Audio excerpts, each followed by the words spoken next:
আসসালামু আলাইকুম ওরহমতুল্লাহি ওবরাকাতুহু। বিসমিল্লাহির রহমানির রহিম। পরম করুণাময় অসীম দয়ালু আল্লাহর নামে শুরু করছি। সর্বপ্রথম কোরআন শরীফ থেকে একটি আয়াত পাঠ করছি। ওয়াল তালবিসুল হাক্কা বিল বাতিল তাকতুমুল হাক্কা ওয়া আনতুম তা'লামুন। তোমরা সত্য অনুসন্ধান করো এবং সত্য জেনে শুনে গোপন করো না এবং সত্যকে মিথ্যার সাথে মিশ্রিত করে ফেলো না। আমি আবারও আকুল চিত্তে সূরা ইয়াসিনের কিছু অংশ মর্মকথা তুলে ধরছি। জ্ঞান গর্বের কোরআনের শপথ, আপনি অবশ্যই প্রেরিতদের একজন, আপনি সত্য পথে প্রতিষ্ঠিত, রহমত রূপে করেছি প্রেরণ। ইহা প্রভাবশালী করুণাময় হইতে অবতীর্ণ, যাতে আপনি তাদের সতর্ক করতে পারেন যাদের পূর্বপুরুষদের সতর্ক করা হয়নি, ফলে ওরা অজ্ঞ ছিল। অনেকের জন্যই শাস্তি অবধারিত এবং কার্যকরণ। সুতরাং ওরা সত্য বিশ্বাস করবে না। আমি ওদের গলদেশে মোটা বেরি পরিয়েছি, তা ওদের চিবুক পর্যন্ত বর্তমান। ফলে ওরা মাথা উঁচু করে আছে।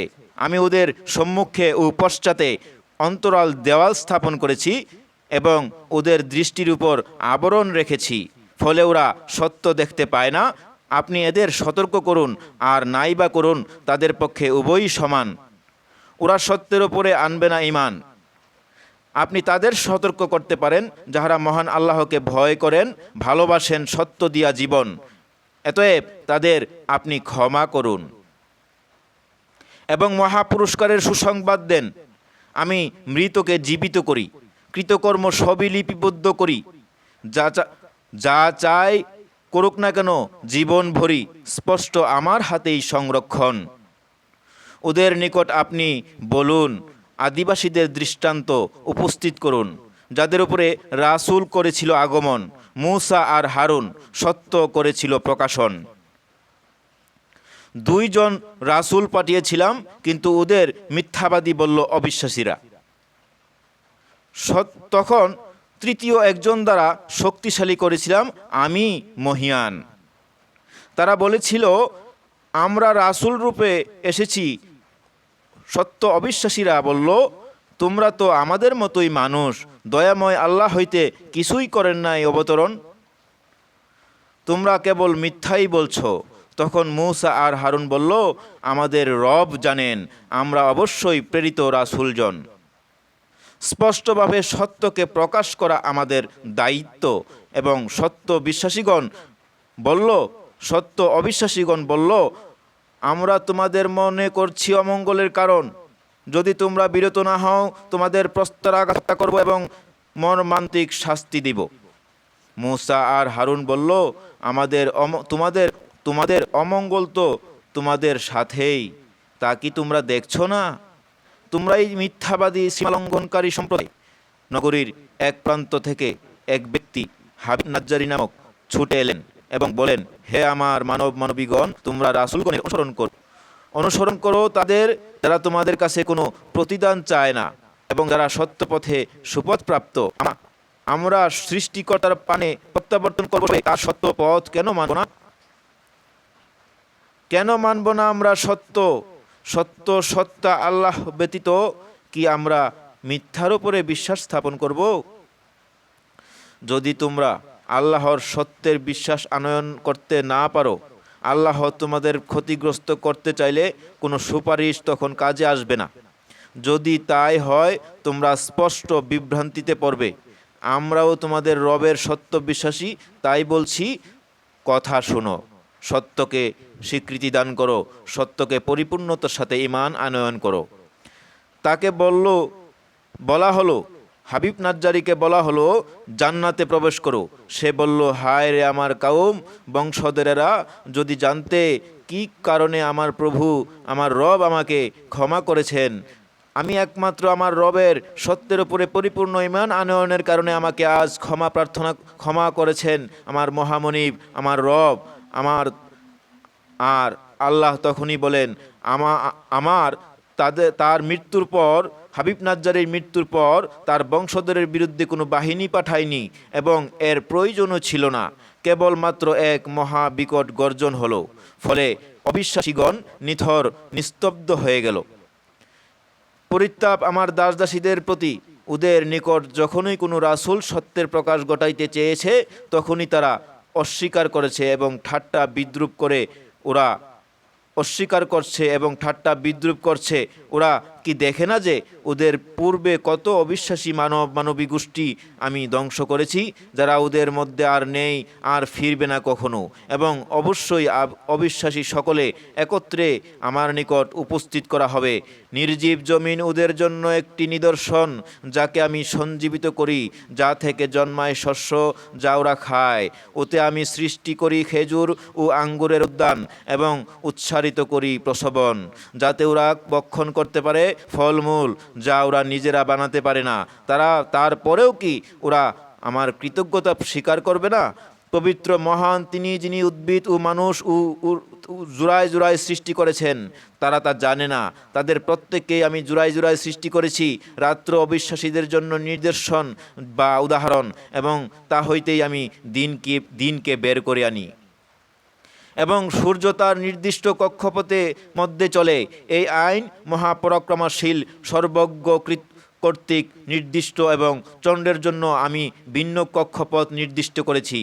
অবশেষ পতায় শুকনো বাঁকা খেজুরের শাখার মতো হয়ে যায়। সূর্য চন্দ্রের নাগাল পায় না, রজনী দিবসকে অতিক্রম করতে পারে না, এবং মহাশূন্য প্রত্যেকেই নিজ নিজ কক্ষপথে অবতরণ করছেন। অবিশ্বাসীদের জন্য এক নিদর্শন এই যে আমি ওদের পিতৃপুরুষদের বোঝাই নৌকায় উঠেছিলাম এবং তাদের জন্য অনুরূপ যানবাহন সৃষ্টি করেছি, যাদের ওরা আরোহণ করতে পারে। আমি ইচ্ছে করলেই তা নিমজ্জিত করতে পারতাম। তখন ওরা কোনো সাহায্যকারী পেত না এবং পরিত্রাণও পেত না। ওদের প্রতি আমার অনুগ্রহ ও কিছুকালের জন্য জীবদ্দশা উপভোগ করতে দেওয়া। যখন ওদের বলা হতো, হয় তোমরা পার্থিব, তোমরা মিথ্যাবাদী, তোমরা মিথ্যাবাদী, তোমরা মিথ্যাবাদী, সত্য স্বীকৃতি দান করো যাতে তোমরা আল্লাহর অনুগ্রহ ভাজন হতে পারো। যখনই ওদের মহান রবের পক্ষ হইতে কোনো নির্দেশ আসে তখনই তারা অস্বীকার করে সত্য থেকে মুখ ফিরিয়ে নেয়। যখন ওদের বলা হয় যে আল্লাহ তোমাদের যেই রিজিক দিয়েছেন তা থেকে অসহায়দের জন্য ব্যয় করো, খরচ করো, সত্য অবিশ্বাসীদের বলে আল্লাহ হয়তো ইচ্ছা করলে খাওয়াইতে পারেন, আমরা কেন তাদের খাওয়াবো? তোমরা তো স্পষ্ট বিভ্রান্তিতে রয়েছ। অবিশ্বাসীগণ ধমক দিবে বিশ্বাসীদেরকে।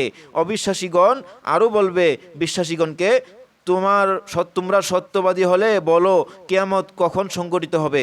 অবিশ্বাসীগণ তো এক মহাগর্জনের অপেক্ষায় আছে, যা তাদের তর্কাকালে আঘাত করবে। ওরা সত্য কথায় সমর্থ হবে না, ওরা সত্যকে স্বীকৃতি দিবে না, ওরা সত্যের উপরে ঈমান আনয়ন করবে না। সত্যের সন্ধান সর্বসৃষ্টির উদ্দেশ্য চূড়ান্ত ডাক। এই ডাক কোনো মানুষের নয়, এটি আল্লাহর কুরসি হইতে তোমাদের মুক্তির আহ্বান। হে মানব জাতি, হে সমস্ত সৃষ্টি, শোনো, জেগে ওঠো, তোমাদের প্রভুর পবিত্র আহ্বানে সাড়া দাও। তোমরা যারা গভীর ঘুমে রয়েছ, মিথ্যার বর্ণিল স্বপ্নে আচ্ছন্ন, মিথ্যা স্বস্তির মুহে বুঁদ হয়ে, দেখো না আগুন ছড়িয়ে পড়ছে, চোখ খুলে দেখো আগুন ছড়িয়ে পড়ছে। তোমার আত্মা, তোমার রূহ আজ ধ্বংসের মুখে দ্বার প্রান্তে দাঁড়িয়ে আছে। আমি তোমাদের একজন বড় ভাই, আমি তোমাদের একজন ভাই। তবে আজ আমি আর কেবল ভাই নই, আমি এক আওয়াজ, সেই আওয়াজ যে আল্লাহর পক্ষ থেকে তোমাদের ঘুম ভাঙাতে পাঠানো হয়েছে। এই বিশ্ব ধ্বংসের নয়, মুক্তির জন্য তৈরি হয়েছিল। তবে যখন সত্যকে মুছে দেওয়া হয়, যখন জুলুম হয়, ধর্মের নামে যখন সম্পদ আদান প্রদান হয়, তখনই আল্লাহর কণ্ঠ মহাশূন্য কাঁপিয়ে তোলে। হে অহংকারকারী, হে বণিক প্রিয় ধর্ম ব্যবসায়ীরা, তোমরা কি ভাবো আল্লাহ তোমাদেরকে দেখছেন না? হে প্রেমহীন পিতামাতা, হে সহানুভূতিহীন শাসক, হে পর্দাহীন নারীগণ, হে মদমত্ত পুরুষগণ, হে পথভ্রষ্টা ইমামগণ, এই ডাক তোমাদেরই জন্য। সত্য এটাই, লা ইলাহা ইল্লাল্লাহু মুহাম্মাদুর রাসূলুল্লাহ। এই বাক্য কেবল মৌখিক উচ্চারণের নয়, এটা জীবনের ধমনী। এই বাক্য মানে সত্যকে গ্রহণ করে পরিপূর্ণতার সাথে ঈমান আনয়ন করা, অন্যায়ের বিরুদ্ধে রুখে দাঁড়ানো। এটা মানে দুনিয়ার মালিককে মালিক মেনে নেওয়া, সর্ব মিথ্যাকে দূরে ফেলে দেওয়া। আজ থেকে আর সময় নেই, আজ থেকে আর ছলনা চলবে না। এই মুহূর্তেই ফিরেও আল্লাহর পথে, তওবা করো, কান্না করো এবং আল্লাহর নামে সত্যের পক্ষে দাঁড়াও। তিনি শুরু, তিনি শেষ, তিনি প্রকাশিত, তিনি গোপন, তিনি আদি, তিনি অন্ত। তিনি আল্লাহ, আর আমি তোমাদের বড় ভাই, তারই আওয়াজ হয়ে এসেছি। জেগে ওঠো হে নিদ্রিত জাতি, এখনো সময় আছে। আর যদি এই ডাকে সাড়া না দাও, এই ডাকে জেগে না ওঠো, তবে সাক্ষী থাকো, আকাশ ও পৃথিবীর ভূমণ্ডলের যাবতীয় সকল সৃষ্টি সাক্ষী হয়ে থাকবে, এই সত্যের সাক্ষী হয়ে থাকবে যে তোমায় সতর্ক করা হয়েছিল, তুমি সত্যকে স্বীকৃতি দান করো নাই, তুমি সত্যকে অবহেলা করেছ। ইয়া হাক্কুন রাসূলুল্লাহ, ইয়া হাক্কুন মুর্শিদ মাওলা, ইয়া হাক্কুন ওলিউল্লাহ, ইয়া হাক্কুন রাসূলুল্লাহ। আর মিথ্যার নিশ্চিহ্ন হবার অপেক্ষায় হইলাম। একমাত্র সত্য এবং সন্ধানের জন্য, সত্য সন্ধানের জন্য উপযুক্ত, সত্য অস্বীকারীদের জন্য এ বার্তা নয়। জয় হোক সত্যের। পাণ্ডুগড়, মুরাদনগর, কুমিল্লা, বাংলাদেশ।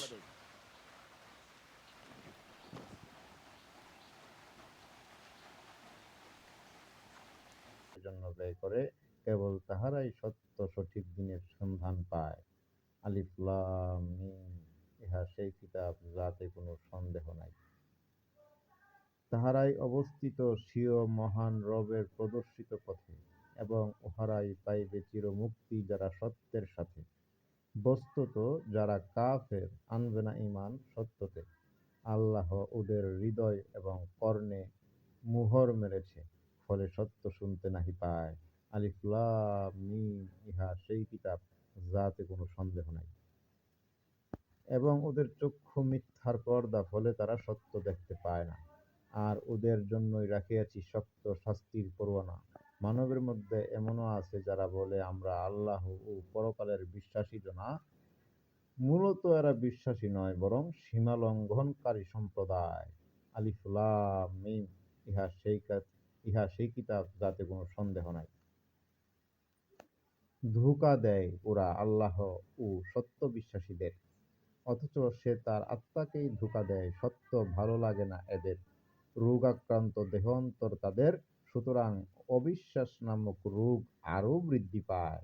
আলিফ লাম মিম, ইহা সেই কিতাব যাতে কোনো সন্দেহ নাই। আছে ওদের জন্য কঠোর শাস্তির ব্যবস্থা, মিথ্যার উপর যাহারা করেছিল আস্থা। তোমরা পৃথিবীতে বিশৃঙ্খলা করিও না বলেছেন বিধাতা। ওরা বলে, আমরা আপোষের সংঘটক, মীমাংসা চাই। আলিফ লাম মিম, ইহা সেই কিতাব যাতে কোনো সন্দেহ নাই। ওরাই কোলাহল এবং বিশৃঙ্খলাকারী, কিন্তু ওরা তা বোঝে না। ওদের বলা হলো, অন্যদের মতো তোমরাও কেন সত্যকে বিশ্বাস করছো না? ওরা বলে, আমরা ওই বোকা নির্বোধদের মতো নিঃস্বার্থক সত্যকে বিশ্বাস করব না। অথচ ওরাই বোকা নির্বোধ, তাদের তা জানা নাই। আলিফ লাম মিম, ইহা সেই কিতাব যাতে কোনো সন্দেহ নাই। বিশ্বাসীদের কাছে আসলেই বলে, আমরা ঈমান আনিয়াছি। আবার নিবৃত্তে সত্য অবিশ্বাসীদের পশুর দলে ভিড়িয়া বলে, আমরা তাদের কাছে তো গিয়েছি মাত্র মজা করতে গিয়েছি। নিশ্চয়ই আল্লাহ মহান কৌশলী, তাহার উপরে কোনো কারো কৌশল নাই। আলিফ লাম মিম, ইহা সেই কিতাব যাতে কোনো সন্দেহ নাই। ইহা কেবলমাত্র মুত্তাকিনদের পথ প্রদর্শক, সত্য এবং সঠিক দিনের পথ দেখায়।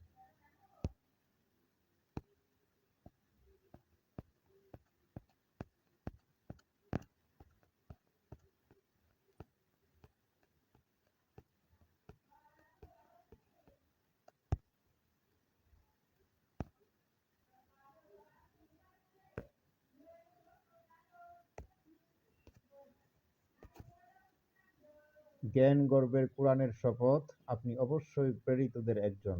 আপনি সত্য পথে প্রতিষ্ঠিত রহমতরূপে করেছি প্রেরণ। ইহা প্রভাবশালী করুণাময় হইতে অবতীর্ণ, যাতে আপনি তাদের সতর্ক করতে পারেন। যাদের পূর্বপুরুষদের সতর্ক করা হয়নি, ফলে ওরা অজ্ঞ ছিল। অনেকের জন্যই শাস্তি অবধারিত কার্যকরণ।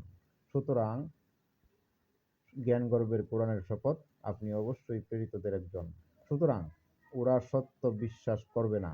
আমি ওদের গলদেশে মোটা বেড়ি পরিয়েছি, তা ওদের চিবুক পর্যন্ত বর্তমান। জ্ঞানগর্ভের কোরআনের শপথ, আপনি অবশ্যই প্রেরিতদের একজন। আপনি সত্যপথে প্রতিষ্ঠিত রহমত রূপে করেছি প্রেরণ।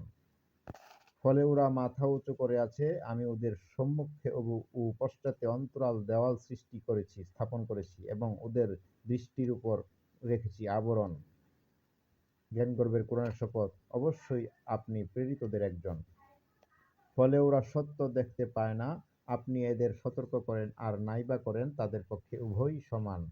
ওরা সত্যের উপর আনবে না ঈমান। জ্ঞানগর্ভের কোরআনের শপথ, আপনি অবশ্যই প্রেরিতদের একজন। আপনি তাদের সতর্ক করতে পারেন, যারা মহান আল্লাহকে যারা ভয় করেন, ভালোবাসেন সত্য দিয়া জীবন।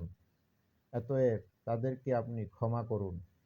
মহা পুরস্কারের সুসংবাদ দেন, আমি মৃতকে জীবিত করি, কৃতকর্ম সবই লিপিবদ্ধ করি। যাহাই করুক না কেন জীবন ভরি, স্পষ্ট আমার হাতেই সংরক্ষণ। ওদের নিকট আপনি বলুন, আদিবাসীদের দৃষ্টান্ত উপস্থিত করুন, যাদের উপর রাসূল করেছিল আগমন, মূসা আর হারুন সত্য করেছিল প্রকাশন। দুইজন রাসূল পাঠিয়েছিলাম, কিন্তু ওদের মিথ্যাবাদী বলল অবিশ্বাসীরা। তখন তৃতীয় একজন দ্বারা শক্তিশালী করেছিলাম আমি মহীয়ান। জ্ঞানগর্ভের কোরআনের শপথ, আপনি অবশ্যই প্রেরিতদের একজন। তারা বলেছিল, আমরা রাসূল রূপে এসেছি। ওরা অবিশ্বাসীগণ বলল, তোমরা আমাদের মতোই মানুষ। দয়াময় আল্লাহ হইতে তো কিছুই অবতীর্ণ হয়নি। দয়াময় আল্লাহ তো কিছুই অবতরণ